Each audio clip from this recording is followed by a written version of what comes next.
Hey listener, are you looking for new books to add to your book list this year? I've got you. Because today I'm going to be recommending 6 new books you need to add to your reading list this year. And don't worry, I tried to get something unique for everybody. So get cozy and come with me as we hunt for your new favorite book of 2024. Hey friend, do you love the smell of books? Maybe you absolutely delight in the sound of a pen gliding across a page as you write. Hi, my name is Shira Rodriguez, and I am a Jesus follower, a writer, entrepreneur, and lover of all things boho and books. In this podcast, I want to take you on a journey of discovering yourself, discovering God and your passions, and how to make your life beautiful and so full that it overflows into the lives of others. And over here, we are not about compartmentalizing life. Oh no.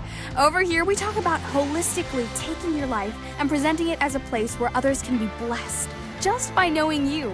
Are you excited? I am. So snag your favorite mug of tea or a pen and paper and let's jump in. Because you're listening to Her Reading Life podcast. Hello, sweet friends. Welcome to another episode of Her Reading Life podcast. If this is your first time here, hello and welcome. My name is Shira, and I'm a Christian podcaster and novelist with a passion for words, wonder, and whimsy. I want to invite you to experience the miracle of stories and words and be transformed by books, whether they're little or big, hilarious or sorrowful, famous or little known. So settle yourself down on my virtual couch with a delicious steaming mug of coffee or a cozy cup of warm apple cider and just allow yourself to revel in all things bookish and wordy. To those of you who have been here a little longer, I'd love to hear what you've been reading recently. My reading, if I'm completely honest, has been terribly sporadic and honestly all over the place. I'm finishing up Authentically Izzy by Pepper Basham, which is such a sweet novel about a shy bookworm named Izzy Edgewood who falls madly in love with a hobbit-loving man named Brody far across the ocean via online dating. This book is told in epistolary style, so we get to spy on their gloriously ranty emails and bantery texts. It's such fun because it actually inspired me to start writing more and longer emails to friends full of juicy and storybook-like details. I don't think I'll ever be able to see emails quite the same way again. This book was recommended to me by the lovely Corinne Heckler at KarynnHeckleauthor, Corinne Heckler on Instagram. And I'm so grateful she did. It's been a joy to discover Brody's adorable English town and wade through Izzy's delightful, witty writing. Over the holidays, I also had a gloriously fun time listening to bits of 10 Blind Dates by Ashley Elston with my sister at night since we roomed together. It's a hilarious, endearing mashup of While You Were Sleeping and My Big Fat Greek Wedding, set in Louisiana with a big, boisterous, semi-Italian family forming the full cast. The protagonist, Sophie, gets dumped by her boyfriend just before Christmas, and so the entire family conspires in Much Ado About Nothing style to set her up on 10 blind dates all throughout the remaining days of December. It's also refreshingly funny and so reminded me of my family that we'll often start laughing together in bed as we listen to the audiobook. Do keep in mind, there is a little bit of language. It's mostly clean, but there is a little bit of language and some scenes. I like to check out this website called Rated Reads before I read any books. Link in the description below so that you can check the review. I highly recommend Rated Reads. They have wonderful reviews. If you're interested in that, definitely check that out and read the book because it is so insanely funny, and listen to the audiobook, which is really wonderfully made. Both of these books are really wonderful in their audiobook renditions. You know, there is just something so unique about how a good book can grow and change and even inspire one. Books bring light and life into our lives. They have a life of their own, I think, and enter our lives just when we need them. I personally think they're one of God's tools for tuning us up and into the people He wants us to be. They're old friends that age rather better than worse. And you know, during New Year's time, a lot of us want to start diving into new genres or start reading more. We set our goals for the books that we want to read this year, whether we've read a lot last year or haven't read any at all. So after asking my sister and you all for suggestions, I've come up with a New Year's guide to must-read books for 2024. I hope that you enjoy this, and honestly, this was really fun for me to whip up. Our first category is nonfiction, and this was actually a collab effort with my sister, so some of her recommendations will end up here as well. So for all of you who love nonfiction, I would recommend Book Girl by Sarah Clarkson. This is not the only book that I'm going to recommend. I'm going to recommend two, but for those of you who want to dive deeper into books, I would highly recommend Book Girl, just because it's a beautiful half memoir, half book list book that will just inspire you to start reading. I have this right above my desk right now as I'm speaking, and it's such a refreshing book. I turn to it perennially because it always inspires me to continue reading, to find more delight. And anytime that I need either a challenging book or a comforting book, I can always turn to that book and find something either that will inspire me to read more, or an author that I may find another of her works interesting or something like that. And it just really fans that flame of book girlishness when I'm in a slump. Actually, I'm kind of inspiring myself to read that book again. So if you are into nonfiction and would love to dive more into reading, this is a book to inspire you. When I talked with my sister, she also mentioned to me that not everybody is as much a book girl as I am, and that's okay. And some of you may not be girls at all. So she recommended Atomic Habits by James Clear, which is another one which is actually on my bookshelf opposite me right now, and I'm looking at it. Atomic Habits, as most of you know, is a #1 New York Times bestseller, over 10 million copies sold, and I've wanted to read this for a really long time. This is actually my sister's book, so probably going to steal it sometime soon and take a peek. But this book is basically about making habits that will actually last, and that has really helped a lot of people create systems that help them with making their life so much smoother. Honestly, he draws from proven ideas from biology, psychology, neuroscience, and this is basically just an easy to understand guide to making good habits inevitable and making bad habits impossible, as the blurb says. And along the way, readers will be inspired and entertained with stories from Olympic gold medalists, award-winning artists, business leaders, life-saving physicians, and star comedians who have used this science of just changing small habits in their life to create greater ease in their life, and just bringing that to your own life. It's really interesting because I believe James Clear developed these strategies for himself when he had a head injury that kept him from being able to do even basic things that most kids around his age could do. I think he was hit by a baseball bat or something like that, and it was a pretty serious injury. And so they had to take him to the hospital and everything, but it affected his brain.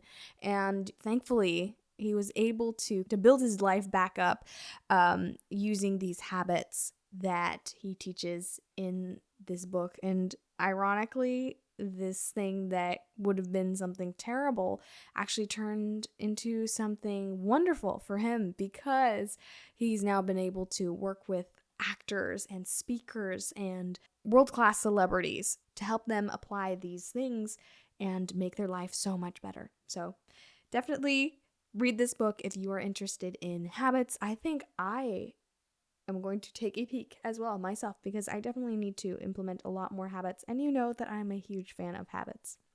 Some other book recommendations that I would give for this year is The American Story by David and Tim Barton if you're into history, Rich Dad Poor Dad by Robert Kiyosaki if you're into finance and business, The Universe Next Door by James Sire if you're into philosophy, How Should We Then Live by Francis Schaeffer if you're into philosophy and religion, and Radiant by Priscilla Shirer. You probably already heard me recommend this one if you're into faith and religion. Our second category up is Little Bookworm. So for all the little bookworms in your life, I would recommend Basil of Baker Street, The Great Mouse Detective by Eve Titus. This was actually named one of the 13 detective book series you obsessed over as a kid by BuzzFeed.com. And apparently Disney also made a movie based on it. I did not know until I researched this. The reason why I stumbled upon this book was because my sister recommended it to me. I think my mom looked for this book for my younger sister. I don't know how it came up, but I remember that my little sister was obsessing over this book, and she came up to me and she's like, "You really have to read this book. You have to read this book. It's so, so good." So I listened to the audiobook and it really was wonderful. It's basically about a mouse who lives in the cellar of Sherlock Holmes's house. And he's a devoted admirer of this detective and learns his craft by listening at the feet of Holmes himself. And so when one day the mice come up to him with a mystery he needs to solve because two little twin mice have disappeared and nobody can find them, so they call upon the great mouse detective Basil of Baker Street to help them solve this problem. This is basically like a clean version of Sherlock Holmes so that kids can really get exposed to Sherlock Holmes without some of the more difficult things. It's a beautiful series and I highly recommend it. I listened to the audiobooks. I think this is a series. So I listened to the first one, the second one, I think. I don't know if I listened to the third one, but I personally found them so intriguing and so funny and sweet. And the lovely thing is that you have the wonderful dressing up parts. You have so much of Sherlock Holmes in here, but you do have some of the violence or the intense parts that aren't really for kids, honestly, removed from them with the delightful substance still there. And it's really interesting because it made me want to read the original Sherlock Holmes books when I read them. And later on in the year, I did actually end up reading them. But I think I probably wouldn't have been as excited and as prepared to read Sherlock Holmes unless I had read this children's book series before. This is just a wonderful, wonderful series that I would highly, highly recommend. Do you love browsing the lovely books at indie bookstores? I do too. They're so lovingly curated and decorated. It makes you want to curl up and read the whole afternoon. The one downside about indie bookstores is that it can sometimes be difficult to drive over and look for the book you want, especially when they don't have that particular book in stock. But friends, I have really exciting news. I've partnered with bookshop.org to curate a 2024 must-read guide just for you. I'm so thrilled and grateful to be working with them because each book you buy goes to support a local indie bookstore near you. And to make this even easier, I've created a list of all the books I recommended here that's available now on their website. This includes reader tags and even cleanness notes that I've added to help you find the book that is just right for you. Head over to the link in the show notes below to get a glorious new book now and support a local indie bookstore and this podcast. Hey listener, are you enjoying this podcast? I hope so. If this episode has blessed you today, would you let me know by rating this podcast and leaving a review? This helps other listeners just like you find this podcast and be inspired and encouraged. I'm so grateful to have the blessing of sharing this sweet haven with you. Thank you so much for listening. And now, let's get back into the episode. Another book that I would definitely recommend for little bookworms is The Star That Always Stays by Anna Rose Johnson. And if you've been here for a little while, you know that I love The Star That Always Stays. I actually had Anna Rose Johnson on my podcast for my last episode, the one before this one. And oh my goodness, this is such a good book. I don't even know what to say about it because it's so good and I love it so much. I still listen to it easily once a month at least because the audiobook is so beautiful and the story is so inspiring. But to kind of give you a summary of what it's about this young girl named Norvia who moves to a big city from Beaver Island, which was like a coastal town where her dad used to work as a sailor. And she has to adapt because her mother is actually getting remarried after a divorce, which at that time was kind of scandalous. So she has to move to a new school in a new city with a new family and really learn how to adapt to this new situation and really bring beauty out of it, especially as her mother has forced her to pretend that she's not a native at all, even to Mr. Ward, her ma's new husband, and to Vernon, Norvia's irritating new stepbrother. And there's a lot of changes in the city because at this point, this is 1914. So you have 10-cent movies, you have gleaming soda shops, speedy automobiles, and ninth grade because she's going into high school. It's dizzying for a girl who grew up on the forested shores of Lake Michigan. And again, this is also right before World War I. So despite the move, the upheaval, and the looming threat of World War, Norvia and her siblings, all 5 of them, are determined to make 1914 their best year ever. And so this is just such a beautiful, beautiful story. Especially one of my favorite parts is that as a book girl, I love it when books inspire you to read other books in addition to these. So throughout the book, Norvia is given the opportunity to read some beautiful children's classics, such as Anne of Green Gables, Little Women, Pollyanna, What Katie Did, and so many others that just weave through the story. And the climax of this story inspired me so much. There was a point in this book that I could not put it down. I literally could not put it down because I was so excited to see what was going to happen next. And this is a very calm story, so you would not expect it to be kind of like a book that you can't put down. But it is so beautiful and so inspiring. I can personally tell you that I have been changed by this book. I know that I've become a better person because of this book, and Norvia's determination to bring beauty out of brokenness, and her determination to be a heroine, a true heroine who does the right thing and is brave enough to step up even when things are difficult, but to be brave in the face of uncomfortable circumstances in her ordinary life and to be a true heroine in her own life. Such a beautiful book. It was also won NPR's Best Book of the Year, as well as Junior Library Guild Gold Standard Selection, Parnassus Books Spark Club Pick, and more recently, it also won a Christie Award. I think it was like the Children's Christie Award.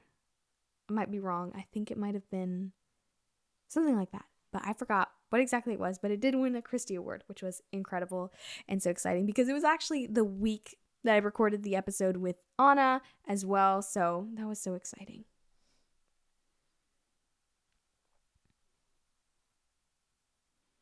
Third up is YA reader. So for all my YA readers, I actually did get a request on Instagram for clean YA books. So for clean YA books, here are some of my favorites that I think you should definitely read this year.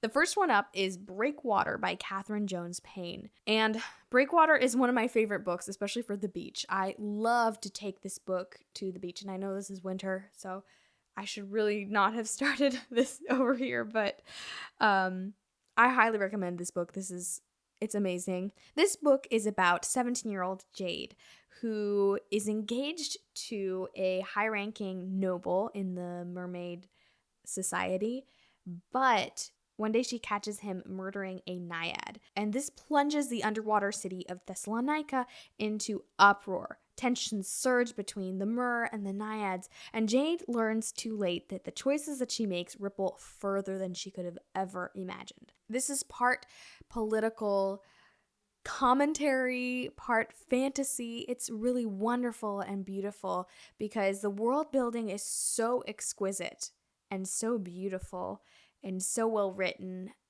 I remember every time that I would read this book, I would come away and literally feel that I should be surrounded by water because this all takes place underwater. And I wasn't, obviously, I'm on land. But you get so enveloped by the beautiful world building in this story, but also by the story itself. And I love the themes of how love overcomes hate and how even in a torn society, there is always a way to mend and heal the broken parts, and love and kindness always have a place. It really wrestles with a lot of themes and issues on society, on how to deal with family matters when beliefs of your family clash against the society that you're in. It's really wonderful and beautiful, and I definitely recommend this. All the books in this series, there's 3 books in this series, and the first one is Breakwater. I think the whole series is called the Breakwater series, but there's Breakwater, and the second one I think is Crosscurrent, and the third one is Maelstrom. The first one really explores politically, I just find it interesting, explores politically what a society looks like as a monarch / republic driven society. Then the second book kind of delves into what it's like to have a more democratic driven society. And then the last one is really about what makes a good society. And the kind of the overarching question of all these books, which I loved, was what does it mean to have a good society? Is a good society more about our systems or about the people who rule our systems? Is it about having a perfect system or about having people who have good morals and virtues and know how to be good people at their core? Such a good book, such a good series. And again, reading this at the beach was priceless. So good. You can hear the water lapping against the sand and turning the page and bury your feet in the sand as you read and envelop yourself in this oceany themed book. So good. So definitely read this either now, but I would recommend leaving this for a summer book read because it's so good. Another book that I would recommend is The Girl Who Could See by Kara Swanson. And this is a novella. This is actually one that I have recommended to every single friend of mine in high school, especially if they came up to me, as some did, and told me, hey, I really am not much of a book reader. I really don't read much, but what's a book that you can recommend that I can really start and jump into? And this was the one that I unequivocally recommended. The Girl Who Could See by Kara Swanson is a book about a girl called Fern who has been told that she's crazy, that she has something like schizophrenia. Doctors have claimed that since her childhood, she's had this kind of form of schizophrenia because of a traumatic event that happened in her past. And at the beginning, we're not even told what it is. Eventually, we discover what it is. But she's pretty much one step away from her psych ward. And despite her desire to appear normal, she's constantly repressing this young man flickering at the edge of her awareness, a blonde warrior only she can see. She also gets these strange visions where things seem to be crashing and metal bars seem to be coming up through the floor and destroying things in her world. And when she blinks, it's not there anymore. She sees buildings toppling over, and she's been able to predict some things before they happen because she sees them before they happen. But then at one point, her city is rocked by the unexplainable, and she is forced to consider the possibility that the young man who she thought was a hallucination may not be a hallucination after all. And the creature that decimated his world may be coming for hers. So it's such an interesting story. It's short, it's gripping. I remember I read this one in a period of 24 hours. I've recommended this to every single friend of mine who told me that they were not a reader, and they have every time come back and said, that was such a good book. So this is one of my favorite books to recommend. So definitely read this one as soon as possible. And the fact that it is so short and easy to get into and quick and fast-paced really does set you up for success if you're looking to kind of get yourself back into reading. Some other recommendations that I would give if you love YA or are a YA reader are When You Reach Me by Rebecca Stead. This is a middle grade book, but it kind of goes with YA. I read this when I was like 16, I think, and I thought it was really wonderful. Such a good time travel kind of book, sci-fi, non-sci-fi. It's really good. A Wrinkle in Time by Madeline L'Engle is another one that I really enjoyed, and this is one of the classic YA books. And The Wonderland Trials by Sarah Ella, which I read recently this year, and I highly recommend. So good. It's basically about Alice in Wonderland, but set in a dystopian London, and it's YA. So good. I highly recommend it. Hey friend, I hope you enjoyed listening to this episode today. If you'd like to hear my recommendations for mystery, romance, and my absolute top book of 2023 that you must not miss in 2024, tune in for part 2 of this episode where we'll dive into all this and more. And again, if you'd like to get any of the books I recommended in this episode for yourself, I have them all listed in the link below and on my bookshop, where I have them all neatly listed on my virtual shelf. I hope that you have a beautiful and very blessed day, friend. Until next time, keep living, giving, and repeating. Yay! You did it!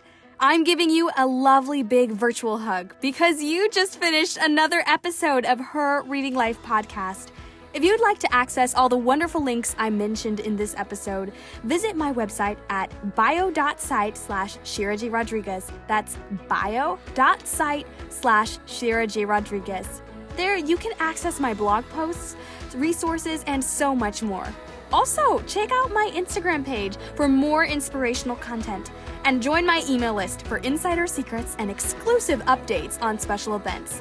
The links are in the description box below. Also, if you could take a minute and leave a review for this podcast, that would be amazing. We're able to reach so many more people because of your reviews and ratings.